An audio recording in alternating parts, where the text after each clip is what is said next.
नमस्कार दोस्तों, बहुत बहुत स्वागत है आपके अपने YouTube channel physical education with Anil में। मैं आपका अपना अनिल चौधरी लेके आया हूँ नई वीडियो। दोस्तों आज डेट है आपकी 21 सितंबर 2020 और आपके लिए हमेशा की तरह नई MCQ वीडियो आ चुकी है। ठीक है दोस्तों, तो स्टार्ट करने से पहले कहना चाहूँगा, अगर आप हमारे पेड ग्रुप से जुड़ना चाहते हैं जिसमें हम लोग व्हाट्सएप पे हमारा ग्रुप है, उसके ज़रिए DSSB, KVS, NVS और बाकी UP TGT सारे एग्ज़ाम्स की हम प्रिपरेशन करवाते हैं, तैयारी करवाते हैं और काफ़ी अच्छे रिव्यूज़ मिलेंगे आपको हमारी तैयारी के, जो भी हमारे ग्रुप से जुड़े हुए हैं। तो अगर आप ऐड होना चाहते हैं तो आप दिए गए नंबर पे हमें व्हाट्सएप करके उसकी डिटेल्स ले सकते हैं और हमारे ग्रुप से जुड़ सकते हैं। चलिए स्टार्ट करते हैं पहले क्वेश्चन के साथ। लास्ट टाइम के होमवर्क हैं पहले 3 क्वेश्चन, और आपको लास्ट के जो 3 क्वेश्चन रहेंगे जो आप देखेंगे वो आज के होमवर्क हैं, जिसके आपको जवाब देने हैं अगर आपको आते हो तो। ठीक है दोस्तों, पहला क्वेश्चन क्या था लास्ट टाइम का होमवर्क? 2018 के कॉमनवेल्थ गेम्स में महिला बैडमिंटन एकल स्वर्ण पदक किसने जीता? Who won the women badminton singles gold medal in 2018 Commonwealth games? तो इसका ऑलमोस्ट बहुतों ने गलत आंसर दिया दोस्तों। जो यहाँ पे PV सिंधु हैं, PV सिंधु, ये एकदम गलत आंसर है। आप सिर्फ ये ना सोचें हमेशा कि जो ट्रेंडिंग में चल रहा है वही आंसर सही रहेगा। ठीक है दोस्तों, तो ये एकदम गलत है। सही क्या है यहाँ पे? तो सही बताया आपने, सही क्या है दोस्तों? एक सेकेंड। तो सही है यहाँ पे साइना नेहवाल। ठीक है दोस्तों, बी ऑप्शन एकदम करेक्ट रहेगा यहाँ पे, साइना नेहवाल। इसके अलावा इनके बारे में जान लेते हैं थोड़ा सा। फॉर्मर वर्ल्ड नंबर 1 प्लेयर हैं, मतलब कि एक टाइम पे पहले नंबर 1 पे थी ये पूरे वर्ल्ड में। हिसार की रहने वाली हैं, खैर हालांकि ये बाद में शिफ्ट हो गई थी कहीं और साउथ में, लेकिन बॉर्न जो जहाँ पे पैदा हुई हैं वो हिसार में, हरियाणा में पैदा हुई हैं। इसके अलावा ओलंपिक्स, ठीक है दोस्तों, ओलंपिक्स में 2012 में इनका विमेंस सिंगल में ब्रॉन्ज मेडल है, याद रखें बहुत स्पेशली। ठीक है दोस्तों, ब्रॉन्ज मेडल है, काफ़ी इंपॉर्टेंट चीज़ है, तो आपको ये चीज़ तो इंपॉर्टेंट याद रखनी है कि 2012 में आपका ब्रॉन्ज आया था इनका ओलंपिक्स में। इसके अलावा कॉमनवेल्थ गेम्स में, ठीक है, कॉमनवेल्थ गेम्स में 2010 में, 2018 में और 2018 में, ठीक है। इसमें आपका इन दोनों में तो सिंगल्स रहा ही, 2018 में भी सिंगल्स में ये विनर रही हैं और 2010 में भी, और 2018 में मिक्स्ड में भी इनका गोल्ड है। ठीक है दोस्तों, तो याद रखें, काफ़ी स्पेशल चीज़ है। इन तीनों ईयर को आप लोग याद रखें। ठीक है दोस्तों, चलते हैं नीचे नेक्स्ट क्वेश्चन पे। तो इनके बारे में काफ़ी डिटेल दे दी आपको। सेकंड क्वेश्चन, एशियाई एथलेटिक एसोसिएशन AAA के अध्यक्ष कौन हैं? Who is the president of Asian athletic association AAA? तो कौन है दोस्तों? तो सही बताया आपने, कतरी दहलान जुमन अल अहमद। ठीक है दोस्तों, सी ऑप्शन एकदम करेक्ट रहेगा यहाँ पे, सी ऑप्शन एकदम दिमाग में इसको बैठा लीजिए। तो सी ऑप्शन एकदम करेक्ट है यहाँ पे, जो इस टाइम पे AAA के आपके प्रेसिडेंट हैं। इसके अलावा जो सुरेश कलमाड़ी, जो ए ऑप्शन दिख रहा होगा आपको यहाँ पे, ए ऑप्शन ये वाला सुरेश कलमाड़ी, ये आपके प्रेसिडेंट पहले थे। तो ये इंडिया के ही रहने वाले पॉलिटिशियन हैं। तो इनका कब से कब तक था? तो 2000 से 2013 तक का इनका शासन था इसमें। इसके बाद अब इनका है करंट में, सी ऑप्शन वाले इसके प्रेसिडेंट हैं। ठीक है दोस्तों, तो इस क्वेश्चन में इतनी जानकारी काफ़ी है। थर्ड क्वेश्चन, 2028 ओलंपिक का आदर्श वाक्य क्या है? What is the motto of 2028 Olympics? तो इसका क्या है दोस्तों? सही बताया आपने एकदम, डी ऑप्शन एकदम करेक्ट रहेगा यहाँ पे। साथ में हम भविष्य बनाते हैं, together we create the future. ठीक है, इसको एकदम बहुत अच्छे तरीके से याद रखेंगे हम लोग, इन दोनों की दोनों चीज़ों को। ठीक है दोस्तों, इन दोनों चीज़ों को हम लोग बहुत अच्छे से याद रखेंगे। इसके अलावा ये तो हो गया 2028 का आदर्श वाक्य। अगर हम पहले की आदर्श वाक्यों की बात करें तो इससे पहले आपका 2014 में होगा 2024 में होगा पेरिस में। ठीक है दोस्तों, पेरिस में इसका आदर्श वाक्य क्या रहेगा आपका? तो मेड फॉर शेयरिंग। ठीक है, मेड फॉर, कई बार हिंदी में भी सेम लिख के आ जाता है, तो याद रखें मेड फॉर शेयरिंग। इसके अलावा 2016 मतलब कि रियो ओलंपिक्स जो ब्राज़ील में हुए हैं, उसका क्या है दोस्तों? तो अ न्यू वर्ल्ड। देखो, एक क्वेश्चन पढ़ेंगे उसमें 4 चीज़ें और जानेंगे, यही हमारी पढ़ाई की कला हमेशा से रही है। इसके अलावा अगर मैं बात करूँ 2014 का, सॉरी 2014 नहीं 2012, 2012 में क्या हुआ था दोस्तों, इंस्पायर अ जनरेशन। ठीक है दोस्तों, ये मोटो रहे हैं हमारे ओलंपिक्स के पिछले, और जो होने वाले हैं उनके भी मैंने बता दिए 2024, 2028। इसके अलावा 2022 का आपको पता ही है, यूनाइटेड बाई इमोशंस, भावनाओं से जुड़े हुए यूनाइटेड, ये क्योंकि पेपर में आते ही आते हैं तो आप इनको बड़े अच्छे से, यूनाइटेड बाई इमोशंस, तो सारे एक साथ याद रखोगे, अच्छे से याद भी रहेगा, कोई दिक्कत भी नहीं आएगी। चलते हैं नीचे। प्रत्येक धड़कन के साथ मानव हृदय रक्त की डैश मात्रा पंप करता है। Adult human heart about dash of blood with each beat. तो इसका क्या रहेगा दोस्तों सही ऑप्शन, तो सही बताया आपने, डी ऑप्शन एकदम करेक्ट रहेगा, 60 से 90। हालांकि एक्यूरेटली देखा जाए दोस्तों तो इसमें आपका 70 कह सकते हो आप एक्यूरेटली, अगर मतलब कि एक वैल्यू जो एग्ज़ाम में आती रहती है और आपको यही आंसर में टिक करनी है, और वेरिएशन दे रखा हो, कोई लिमिट दे रखी है, कोई रेंज दे रखी है, तो 60 से 90 आपका एकदम करेक्ट रहेगा। ठीक है दोस्तों, चलते हैं 5वें क्वेश्चन में। शब्द टाई ब्रेक गेम किससे संबंधित है? Term tie break game is related to, तो किससे संबंधित है दोस्तों, सही बताया आपने, टेनिस से संबंधित है, एकदम करेक्ट आंसर, सी ऑप्शन एकदम करेक्ट रहेगा। यहाँ पे याद रखें, काफ़ी इंपॉर्टेंट है, तो सी को बिल्कुल भी गलत मत करिएगा। ठीक है दोस्तों, और काफ़ी टाई ब्रेक गेम के बारे में आप पढ़ना, काफ़ी इंटरेस्टिंग है। 6th क्वेश्चन क्या कहता है दोस्तों आपका 6th क्वेश्चन, YWCA की स्थापना किसने की? Who founded the YWCA? Young women Christian association इसकी फुल फॉर्म है, याद रखें। और किसने स्थापना करी थी दोस्तों, तो सही बताया आपने, लेडी मैरी जेन किन्नर्ड। ठीक है, बी ऑप्शन एकदम करेक्ट रहेगा, यहाँ पे एकदम रट लीजिए इसको दिमाग में। इसके अलावा अगर मैं बात करूँ तो आपका YWCA बना कब था दोस्तों, तो 1855 में बना था। हेडक्वार्टर कहाँ है दोस्तों, तो जेनेवा में है, जेनेवा कहाँ है, तो आपका स्विट्ज़रलैंड में है। ठीक है दोस्तों, तो यहाँ पे एक और चीज़ क्या याद रखनी है आपको दोस्तों, एक सेकंड, थोड़ा कलर चेंज करके बता रहे हैं, तो बहुत स्पेशली ये आपको यहाँ पे याद रखना है कि 1855 में YWCA की स्थापना हुई, किसने करी, तो दोस्तों लेडी मैरी जेन किन्यार्ड ने करी। कहाँ पे हुई, मतलब कि हेडक्वार्टर कहाँ पे है, तो जेनेवा में हुई, आपका स्विट्ज़रलैंड में ये जगह है, और ये ईयर आपको याद रखना है। ठीक है दोस्तों, स्पेशली। चलते हैं नीचे। स्थापना के कालानुक्रमिक क्रम के अनुसार निम्नलिखित की व्यवस्था करें। Arrange the following in a chronological order since their inception. तो क्या सही रहेगा दोस्तों, सही बताया आपने एकदम, ए ऑप्शन एकदम करेक्ट रहेगा यहाँ पे। आप बाकी अच्छे से इनको पढ़ लेना, कोई गलती लगे इनमें तो आप मुझे ज़रूर बताना। हालांकि मैंने देख लिया है, नहीं है इनमें गलती, लेकिन आप अपनी तरफ से एक बार आप भी देख लीजिएगा। मैं अकेला हूँ, एक बार चीज़ देखता हूँ, मेरे से गलती हो सकती है, लेकिन आप 4 से 5 हज़ार कंटिन्यू व्यूअर्स हैं हमारे, तो आप लोग ज़्यादा बेहतर तरीके से मेरी गलतियों को बता सकते हैं मुझे, जो मैं आगे इम्प्रूव करूँगा। चलते हैं नीचे 8th क्वेश्चन पे। 1 लीटर रक्त ऑक्सीजन गैस की कितनी मात्रा को घुला सकता है?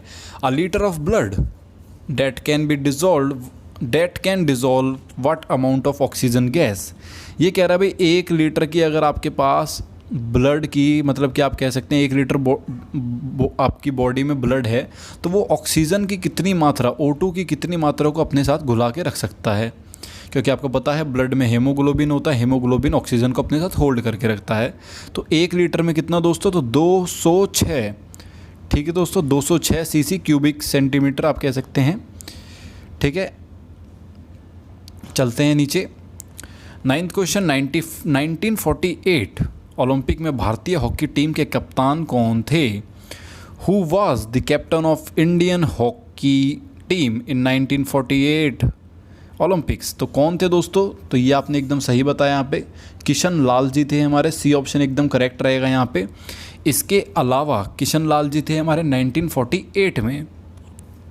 अगर मैं बात करूँ यहाँ पे 1928 की अगर मैं बात करूं, क्योंकि आपको ये आने चाहिए, ये अक्सर एग्ज़ाम में पूछ लिए जाते हैं, क्योंकि गोल्ड मेडल हैं हमारे सारे, हमको पता होने चाहिए। तो जयपाल सिंह 1928 में थे हमारे। 1932 में कौन थे दोस्तों, तो लाल शाह बोखरी। ठीक है दोस्तों, बोखरी थोड़ा सा स्पेलिंग मिस्टेक हो, समझ ना आए तो मुझे माफ़ करिएगा। 1936 में आपके फेवरेट हमेशा से ध्यानचंद जी, जिनकी याद में हम लोग हमारा स्पोर्ट्स डे मनाते हैं, ध्यानचंद जी। इसके अलावा जितना मुझे याद है तो 1948 में कौन थे दोस्तों, तो सही बताया आपने, किशन लाल जी, जिनका मैंने अभी बताया आपको। एक और बता देते हैं आपको जो सबसे इम्पोर्टेंट हैं, तो 1956 के भी जान लेते हैं। तो 1956 में कौन थे दोस्तों, बलबीर सिंह सीनियर, जिनकी अभी फ़िलहाल हॉकी के बहुत बड़े खिलाड़ी थे, 3 ओलंपिक मतलब कि कंटिन्यू इनके मेडल रहे हैं, तो इनको याद रखें, इनकी डेथ हुई है। और ये कौन से ओलंपिक में कैप्टन थे गोल्ड मेडल के, 1956 में। 1980 में हमारा हॉकी में लास्ट गोल्ड मेडल था, और उस टाइम पे कौन थे कैप्टन, तो वासुदेवन बसकरन, ठीक है, बसकरन, याद रखें, बहुत इंपॉर्टेंट है दोनों के दोनों साल, ठीक है दोस्तों। चलते हैं नीचे। 10th क्वेश्चन, फार्टलेग ट्रेनिंग में हृदय की दर डैश बीट्स पर मिनट के बीच प्रभावित होती है। The heart rate fluctuate between dash beats per minute fartlek training. तो क्या होती है दोस्तों, तो सही बताया आपने दोस्तों, 140 से 180 के बीच में आपकी हार्ट रेट मतलब डिफ्रेंशिएट करती रहती है, ऊपर नीचे जाती रहती है, क्योंकि फार्टलेग आखिर है तो है क्या, तो सही बताया आपने, फार्टलेग एक स्पीड प्ले कहते हैं हम, फार्टलेग ट्रेनिंग को हम स्पीड प्ले भी कहते हैं, क्योंकि हम एक तरीके से स्पीड के साथ खेलते हैं। कभी हम तेज़ भागते हैं, कभी हम धीरे भागते हैं, कभी हम तेज़ भागते हैं, कभी हम धीरे भागते हैं, जैसे हम इंटरवल ट्रेनिंग में कम ज़्यादा करते हैं स्पीड को, लेकिन ये एक इंटरवल ट्रेनिंग तो है ही है, लेकिन उसके साथ ये कंटिन्यूस ट्रेनिंग है। कंटिन्यूस ट्रेनिंग के अंदर अगर आप इंटरवल ट्रेनिंग डाल दोगे तो उसको हम क्या कहेंगे दोस्तों, फार्टलेग ट्रेनिंग कहेंगे। तो काफ़ी थोड़ा कंसेप्चुअल बोला मैंने, एक दो बार सुनेंगे तो आपको समझ आएगा एकदम, ठीक है दोस्तों। इसके अलावा 1930 में गोस्टा हॉलमर, काफ़ी फेमस नाम, गोस्टा हॉलमर ने इसको डिस्कवर किया था, याद रखें, बहुत इंपॉर्टेंट है, थोड़ा सा रफली पढ़ा रहे हैं तो याद रखें। 11th क्वेश्चन, भार तीव्रता है लोड इंटेंसिटी इज़, तो काफ़ी बार करा चुका हूँ इस क्वेश्चन को, आप बता सकते हैं एकदम क्या है दोस्तों, directly proportional to load volume, सीधे मात्रा लोड करने के लिए अनुपातिक। हिंदी में शायद मैंने गलत लिख दिया, बट मेरा कहने का मतलब ये है यहाँ पे कि लोड इंटेंसिटी है तो है क्या, सॉरी, डायरेक्टली प्रोपोर्शनल नहीं रहेगा दोस्तों, यहाँ पे मैंने आपको गलत बता दिया है, क्योंकि दोनों चीज़ें ज़्यादा नहीं हो सकती हैं, ठीक है। तो सी ऑप्शन एकदम करेक्ट रहेगा यहाँ पे। वो तो अच्छा हुआ देख लिया अच्छे से, नहीं थोड़ी दिक्कत हो जाती है ऐसे में, हमसे गलती हो जाती है, इंसान से ही गलती होती है। तो मतलब कि मेरा कहने का मतलब क्या था, मेरा कहने का मतलब ये है, देखो लोड, मैंने यहाँ पे बात क्या करी है दोस्तों, लोड इंटेंसिटी की, और मैं कह रहा हूँ कि इन्वर्सली प्रोपोर्शनल है किसके दोस्तों, तो सही बताया आपने, किसके, लोड वॉल्यूम के। जब ऐसा फिगर आपको मिले तो आप इससे समझ जाना कि हम कहना क्या चाह रहे हैं, कि अगर आप वॉल्यूम क्या होता है, लोड वॉल्यूम, कि भाई टोटल काम कितना कराया आपने, और लोड इंटेंसिटी क्या होता है कि काम तो कराया लेकिन किस स्पीड से कराया। तो अगर आप काम को बहुत ज़्यादा कर दोगे तो ऑब्वियस सी बात है, लोड भाई जो इसकी स्पीड है वो कम ही हो जाएगी। मैं आपको बोलूँ आपको पूरा दिन भागना है तो आप ऑब्वियस सी बात है बहुत धीरे धीरे भागेंगे, लेकिन अगर मैं यहीं पे आपको बोलूँ इंटेंसिटी, ये लोड वॉल्यूम आपका यहाँ पे लिख देना, लोड वॉल्यूम। अगर मैं बोलूँ भाई वॉल्यूम बहुत कम है, आपको बहुत कम काम करना है, बहुत ही ज़्यादा कम, तो आप 2 मिनट में करके बोलोगे जी हो गया, ठीक है। तो यहाँ पे इंटेंसिटी आपने तेज़ कर दी, तो यही चीज़ है मैंने आपको पढ़ाई है अभी ऊपर। 12th क्वेश्चन, 1985 के जकार्ता एशियाई चैंपियनशिप में पीटी ऊषा ने कितने पदक जीते? How many medals did PT Usha von in 1985 Jakarta Asian championship? तो पीटी ऊषा से ही रिलेटेड आज हमारा होमवर्क में क्वेश्चन है, और मैं सच में जानना चाहता हूँ कि कितनों को वो आता है और कितनों को नहीं आता है। तो पीटी ऊषा के बारे में थोड़ा सा पहले बता देते हैं हम लोग। तो पीटी ऊषा, जिनको हम लोग फेमसली हम कहते हैं queen of track and field, ठीक है दोस्तों, ट्रैक एंड फील्ड की रानी, ठीक है, महारानी। इसके अलावा हम इनको गोल्डन गर्ल भी कहते हैं, गोल्डन गर्ल। हालांकि ये सब बता देंगे, लेकिन एक नाम इनका ऐसा है जो सबको नहीं पता और पेपर में अक्सर आता है, तो पायोली एक्सप्रेस, पायोली एक्सप्रेस नाम लिख के आएगा, डायरेक्टली पूछेगा कि किससे रिलेटेड है, ऑप्शन में पीटी उषा होगा, करेक्ट करना 1 नंबर आपका। ठीक है दोस्तों। इसके अलावा पीटी उषा जी की बात करें तो हम लोग ये इनकी पैदाइश कहाँ की है, कहाँ के पे पैदा हुई थी, तो कोच्चिकोडे केरला में। पद्मश्री कब मिला था, तो पद्मश्री इनको मिला था कब दोस्तों, तो 1985 में मिला था। इसके बाद अगर मैं अर्जुन अवार्ड की बात करूँ, अर्जुन अवार्ड ये कब मिला था, तो ये 1983 में मिला था। ठीक है दोस्तों। तो यहाँ पे कितने, इसका आंसर क्या है, तो इसका आंसर 5 है, याद रखें। और ये इसको ऐसे ही याद कर लें कि 1985 में जब भी पीटी उषा की बात करी जाए तो आंसर क्या होगा, 5। ठीक है, एकदम याद रहेगा आपको, टेक्निक बता दिया आपको। 13 क्वेश्चन, कॉमनवेल्थ गेम्स शब्द का पहली बार इस्तेमाल कब किया गया था। When did Commonwealth games term was first used. तो हालांकि कॉमनवेल्थ गेम्स की जो शुरुआत हुई थी वो आपकी 1930 से हैमिल्टन कनाडा में हो चुकी थी, पर उस टाइम पे हम इसको ब्रिटिश एम्पायर गेम्स कहते थे। ठीक है दोस्तों। लेकिन 1978 सी ऑप्शन एकदम करेक्ट रहेगा। इस टाइम पे मतलब कि ऑफिशियली कॉमनवेल्थ गेम्स वर्ड को यूज़ करा गया था। कॉमनवेल्थ को पहले भी यूज़ करा था लेकिन ऑफिशियली नहीं करा था। ठीक है दोस्तों, याद रखें उस टाइम पे भी कनाडा में 1978 में भी कनाडा में ही आपके ओलंपिक्स हुए थे, काफ़ी फेमस ओलंपिक्स हैं, याद रखें। ठीक है दोस्तों, चलते हैं नीचे। 14 क्वेश्चन, ऊंचाई पर कोई भी ऊंची कूद कर सकता है क्योंकि in high altitude one can jump higher because. तो क्यों कर सकता है कोई ऊंची कूद दोस्तों, तो सही बताया वहाँ पे surface change of surface gravity. ठीक है, हर जगह पे अपनी एक गुरुत्वाकर्षण फोर्स जो होती है, आपकी ताकत होती है, उसकी जो परिवर्तन होता है। ठीक है दोस्तों, ऐसे ही पोल्स पे जाते हैं हम तो वहाँ पे हमें अलग ग्रेविटी मिलती है। हमारी इंडिया में अलग ग्रेविटी होगी, ब्राज़ील में अलग ग्रेविटी होगी, तो ऐसे डिफ्रेंशिएट करता रहता है।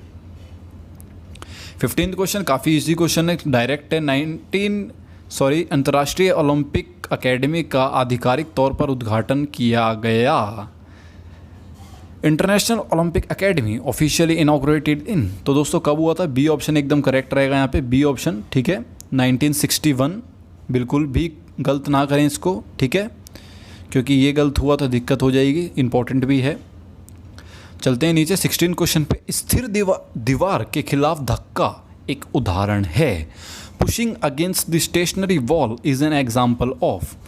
तो अगर आप किसी भी तरीके का दम लगा रखे हैं, आप कोई एक्सरसाइज कर रखे हैं, जैसे अगर मैं बात करूं पुशअप होते हैं, पुशअप में अगर मैं बात करूं कि आप जैसे शुरुआत करते हैं, नीचे जाते हैं, लेकिन आप अगर पूरा नीचे ना जाके एक पोजीशन पे अपने आप को रोक लें और उसी पोजीशन पे बने रहें, ठीक है, मतलब कि हिले ना ऊपर जाए ना नीचे जाए, तो वो भी एक आइसोमेट्रिक एक्सरसाइज है। आइसो का मतलब ही क्या होता है मैं आपको कई बार बता चुका हूँ ये, अगर आपने वीडियो नहीं देखी है आइसोमेट्रिक, आइसोकिनेटिक, आइसोटोनिक वाली, तो वीडियो आप ज़रूर जाके देखें। आइसो का मतलब ही क्या होता है दोस्तों, तो सेम होता है। सेम का मतलब कि बराबर। मेट्रिक का मतलब क्या होता है दोस्तों, मेज़रमेंट। ठीक है, या आप मैथ्स कह सकते हैं। तो जहाँ पे मेज़रमेंट मतलब कि जो भी उसकी भाई मतलब कि यहाँ पे कुछ भी चेंज नहीं हो रहा है ना, वहाँ पे मसल मतलब आपकी मांसपेशी की लंबाई भी नहीं बदलेगी क्योंकि भाई आप हिल ही नहीं रहे हो। आपकी टोन मतलब कि मसल टोन जो होती है, जो ताकत लग रही है, वो भी लगभग एक समान बनी रहती है। ठीक है दोस्तों, तो यहाँ पे क्या होगा, आइसोमेट्रिक इसका आंसर होगा। 17 क्वेश्चन फिर आपके आते हैं आज के होमवर्क। देखते हैं कौन उसको सही बताता है, कौन गलत बताता है। किस वर्ष ओलंपिक में बॉक्सिंग की शुरुआत की गई थी। In which year was boxing introduced in the Olympics. तो दोस्तों कब हुई थी, तो 688 BC में, ईसा पूर्व। ठीक है, याद रखें इसको, बहुत ही इंपॉर्टेंट है। चलते हैं अब आपके होमवर्क की ओर, देखते हैं कौन कौन इसका सही जवाब देता है और कौन कौन आज नहीं दे पाता है, और अगली वीडियो में इसके आंसर जानेगा हमसे और समझेगा कि कैसे आंसर हुआ। 18 क्वेश्चन, किसको राइडर्स मसल भी कहा जाता है। Which one is called rider muscles. तो ऑप्शंस आपके सामने हैं, आप देख सकते हैं सारे के सारे ऑप्शंस। ठीक है दोस्तों, यहाँ पे सारे ऑप्शन आपको मिल जाएंगे, सारे के सारे। ठीक है दोस्तों, 19 क्वेश्चन मैंने आपको बताया था, पीटी उषा जी से हमारा रिलेटेड एक क्वेश्चन मैंने होमवर्क में दिया है। तो 1986 के सियोल एशियाई खेलों में पीटी उषा ने कितने पदक जीते। How many medals did PT Usha von in 1986 Seoul Asian games. और ये क्वेश्चन सबको बिना देखे बताना है। ठीक है दोस्तों, बिना आपको देखे बताना है ये क्वेश्चन, कोई भी ना देखे इस क्वेश्चन को यूट्यूब या मतलब कि कहीं पे सर्च ना करें, फिर बताएं तो ज़्यादा अच्छा लगेगा हमको। और तुक्के भी लगाएं चाहें तो, क्योंकि तुक्के जब सही आपको मिलते हैं, आपके क्वेश्चन सही हो जाता है तुक्के से, तो वो तुक्का भी आप कभी नहीं भूलते, याद रखें।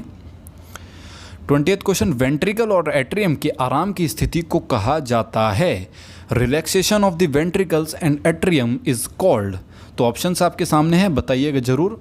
और दोस्तों, अगर आपको ये वीडियो थोड़ी भी इन्फॉर्मेटिव लगी है, थोड़ी भी आपको फ़ायदा मिला है, इसको आप हमारी वीडियोस को देखते हैं, पसंद करते हैं, तो वीडियो को लाइक करें, कमेंट करके हमसे अपने व्यूज़ को शेयर करें, हमें थोड़ी सी शाबाशी दें ताकि हमारी टीम को अच्छा लगे, बेहतर महसूस करें और आपके लिए जल्दी से जल्दी वीडियो बनाने की आपकी कोशिश करते रहें। ठीक है दोस्तों, तो have a nice day, bye bye.